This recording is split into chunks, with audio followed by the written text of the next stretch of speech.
What's up, folks? Welcome back to Workshop Wednesdays. Starting off, last week I sadly missed one of the greatest taunts this community has ever made. Look at this. The snaketry trauma? Snaketry trauma, that's exactly right. So, they even made this SFM to go along with it. And here's the demonstration, folks. And listen to that soundtrack. Oh my god. That is so cool, isn't it? That's amazing. I love that little gun. Alright, I mean, that's already, that was already pretty much the demonstration. Here's, multiple angles, and both both teams, whoops. I don't think there's much to say here, except why did I miss this? This is amazing. Funny thing is, the maker of this taunt, Domy, has only got 169 subs on YouTube. I don't know how that happened. Here we are. Apparently, the man likes to create workshop stuff, so it's not the first thing he made. Anyway, let's move on to the classic Cuirass. It is a armor suit for the spy, and I think it is subtle enough to become a non-Halloween restricted Team Fortress 2 item all year round accessible. I think so, and of course, I mean, it's pretty much perfect for the Groot keep, and it lends itself well to, of course, any knight or Viking helmet that's already in the game, as one might have imagined. Next up, something that is probably a passion project, as it will never be added into Team Fortress 2 since Valve has completely stopped putting new weaponry or even weapon reskins in. This is a reskin for the Hulong heater. At least that's what I figured from the demonstration video. There it is. So here's the inspection animation, and it's called the Sleepy Hollow heater. And here it is with the flame particles around you, and skip ahead to... Here's how it looks being fired, and here it is from what you see when he's shooting at you. Yeah, an amazing gun. A little much maybe from the particles, but otherwise it's really dope. And sadly, you know, we'll never get it into Team Fortress 2, but still, that is really cool, and I should have put it in last week. This is, you know, pretty okay, but very rough around the edges. A car taunt for every class. Ghostbuster taunt. It's cool, but there's a lot of clipping happening, and the animations aren't exactly smooth, but I thought it was cool, so I threw it in here too. Fowl Demon, Archimedes on Medic's shoulder, dressed up as the devil. Not much to say here. Anyway, let's move on to the Motley sleeves. Scout got some tattoos to impress Miss Paulin, but she's not impressed, oh no. I mean, at least there's no face tats, but still, it's somewhat cool. I like the funk and the red tattoo. I think it also changes when you switch to blue. So you have a blue tattoo? Yes, you do. Okay, that's dope. There's already something similar in-game with like a dragon tattoo, I think, but this would be Scout only. I think it's pretty neat. Next up, Minecrafter.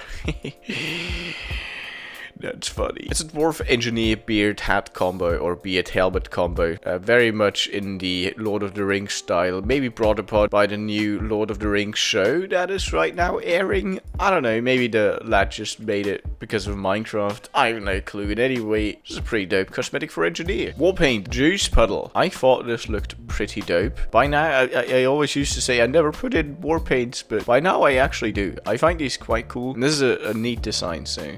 there you go, guys. Starry Skies. I know, we already have a lot of unusuals in TF2, a lot of unusual effects. But here's one more. Red version and blue version. Pretty clean, pretty clean. But what do you think? Maybe we should stop putting in new unusual effects? I don't know. I think at this point it doesn't really matter, so... this one looks cool. Sweet Tooth weapon case. The weapon case design for the Christmas update, or Smissmas update, I'm sorry. They might take this, they might not. I think it's, you know, looks clean. It's got the Christmas chocolate thing going on. Why not, I say? Why not? Frozen cocktail? I don't know, actually. I mean, it looks fun, but... it's a bit rough around the edges is probably a nice way of putting it. And it's a bit big, isn't it?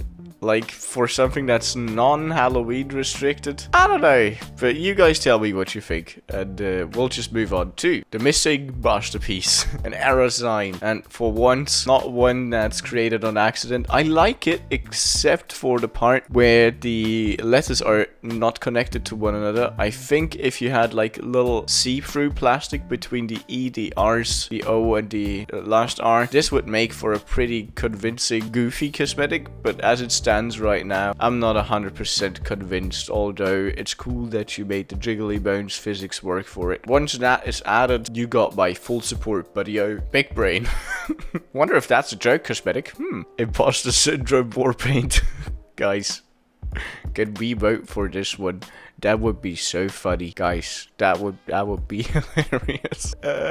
Next, blazing boots. Pretty neat boots for pyro. Damn, look at these. They're even they got a little bit of a flame animation going on. I didn't even realize that. Don't underestimate the importance of cool boots for your outfits, lads. It's important. I saw some dude at Comic-Con when I was there who had like a dope cosplay, but the boots just didn't fit. So boots are important. Frozen fracture, another war paint that I like the style of, and it is of course suitable for the Christmas update coming up in only 2 months. Okay, that's actually quite a bit of time, but still, here it is. Unusual effect, Frosty Moon.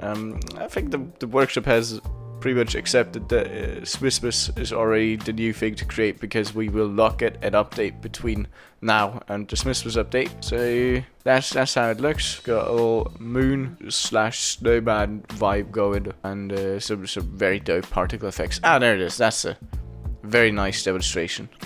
There you go, guys. Let's move on to Smissmas Spirit. Would be pretty cool even without the Festivizer. You know, this is a cool way to save some bucks and get your Festivized skin without using a Festivizer. Anyway, let's move on to barbed warpaint, barbwire warpaint. Not much to say here. And the last thing for this week, weapon accessory trophy racked. That's pretty dope if you ask me. Maybe we'll get Musil back just to try one of these out. At least I think Musil had the rack as his standard item, right? I think that was it. I think it might work similar to the Festivizer. Should it be added in? But I'm not sure. We'll see. That's it for the items for this week. I thought I'd just throw in some maps here too, because the format where I dedicated an entire video to them didn't really work. McDonald's is just a small McDonald's map. I think it's funny. You even get a ball pit, guys. Bone Zone. This map is probably super fun and balanced, and not at all a chaotic mess. If you decide to play it, look, it's control point, I think. 2-4, but the bridge is sideways. We are really scraping the bottom of our creativity with this one, ladies and gents.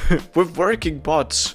Oh my god, that's amazing. Did I dedicate a video to this? Oddly enough, I feel like a video like that might actually get a lot of views. Like, you wouldn't believe how many. But hey, we'll see. And one last map, CTF Chillfort.